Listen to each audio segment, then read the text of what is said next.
Assalamualaikum warahmatullahi wabarakatuh. Selamat pagi sahabat Rusli. Saya Dr. Gigi Purnamawati Mono Arfa, SPKGA. Saya berpraktek sebagai dokter gigi anak di Rumah Sakit Pelni.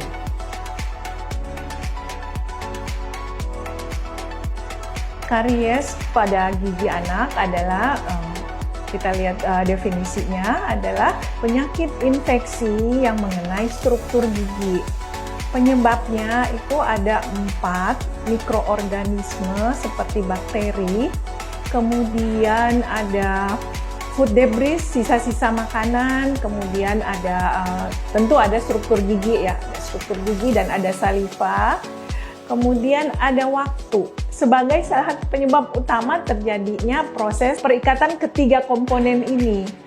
Itulah kenapa dokter gigi selalu menyarankan paling tidak kita sikat gigi 2 kali sehari, yaitu pada pagi setelah sarapan maupun pada malam sebelum tidur.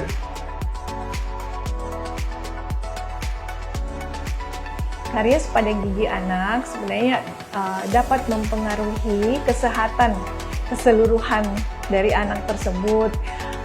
Contoh paling kecil adalah anak sering batuk, kemudian anak dengan amandel yang sering kambuh, kemudian bisa menyebabkan anak stunting karena anak tidak mau makan. Ketika anak di bawah 3 tahun tidak mau makan, dia akan jatuh kepada keadaan stunting, di mana berat badannya akan berkurang karena kita tahu bahwa anak balita ataupun batita itu kita sangat perlu nutrisi yang cukup untuk perkembangan otak maupun perkembangan tinggi badan dan lain-lain.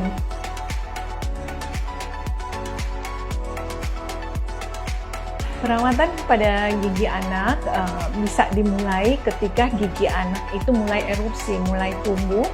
Tidak ada salahnya buat bapak, ayah, bunda di rumah untuk membawa anaknya ke dokter gigi.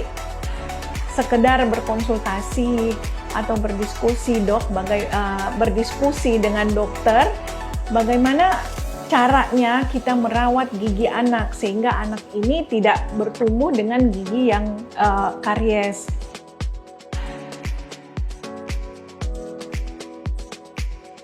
Mengenai fluor, sebenarnya paling penting sebenarnya untuk perawatan gigi anak itu adalah membersihkan gigi tersebut.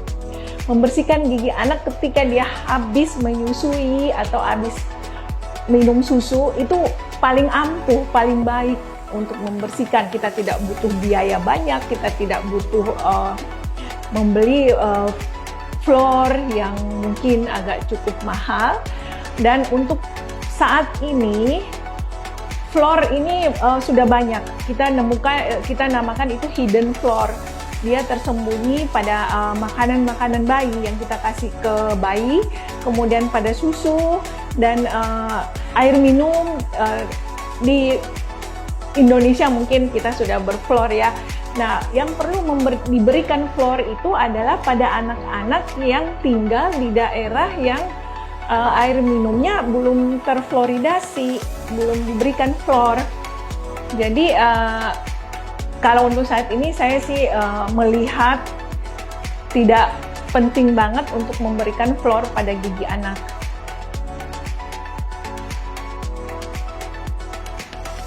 Yang harus dilakukan oleh orang tua ketika melihat anaknya sudah terjadi karies adalah tentunya membawa ke dokter gigi atau dokter gigi anak untuk giginya ditambal, karena gigi itu ketika berlubang dia tidak akan kembali lagi menutup selain dengan tambalan yang diberikan oleh dokter gigi maupun dokter gigi anak.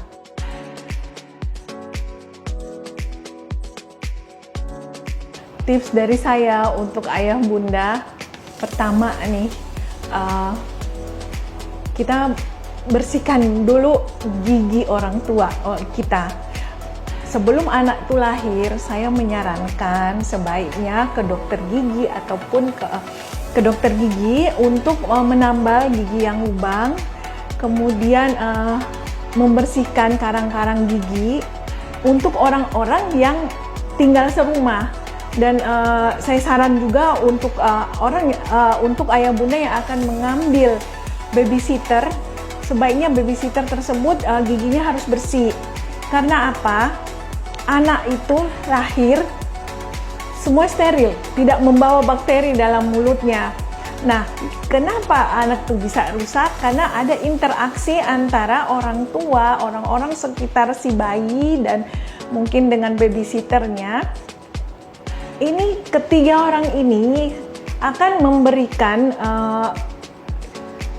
menyumbang bakteri ke dalam mulut anak lewat cara misalnya kita mencium anak, memeluk anak, memegang tangannya, anak juga bermain dengan kita ya.